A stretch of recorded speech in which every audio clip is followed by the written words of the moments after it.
Bob was the sweetest. He was the sweetest man. If you had to pick one word to describe him, that was it, sweetest.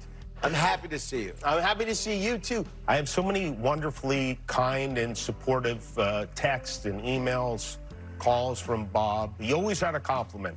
He would write sometimes just to tell me he loved me, and I know he did that for many people. An emotional Kimmel paying tribute and remembering the time in 2017 that Bob and John Stamos were on his show to eulogize the passing of Don Rickles, when talk hilariously turned to bickering like family working together on Full House. You were getting action all the time. I was trying to write jokes at night. You were, as Don would call you, a whiny Jew.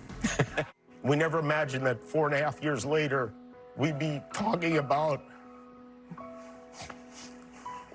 Stamos isn't ready to say goodbye to Bob with another heartfelt post saying for now, he's going to imagine him still alive and doing what he loves, stand-up comedy. You guys are awesome. Have a great night.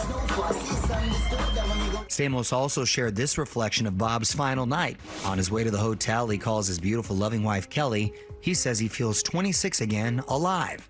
Then asks her to fix up a picture he wants to post. She tells him it doesn't need fixing and tells him how handsome he is. Kelly thanked John for his post, responding, "I love you and Bob loves you forever."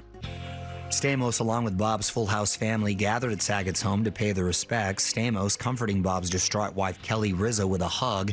Candace Cameron Bure was also there, as was Bob's close friend, John Mayer. Authorities say it's going to take a while to determine Saget's cause of death. His body was found in his room at the Ritz-Carlton in Orlando on Sunday. Some speculate that he died from a heart attack or stroke.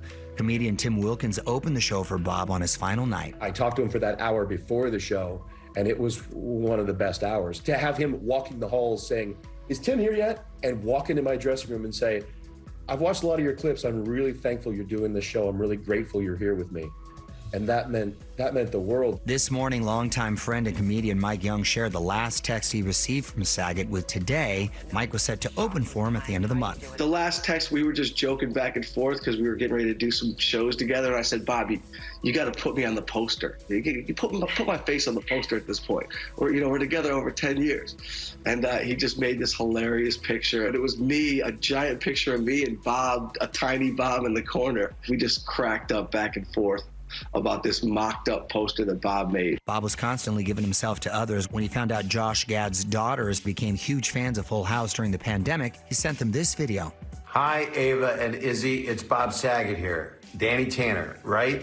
I'm older than the guy you're watching on the TV." Josh talked about it on SiriusXM's The Hoda Show. I've never seen them light up so much as they did getting that message. I just kind of talked to your dad for the first time, and you're just very fortunate. Of course, he loves you guys so much, and he is just one of the sweetest people I've ever spoken to.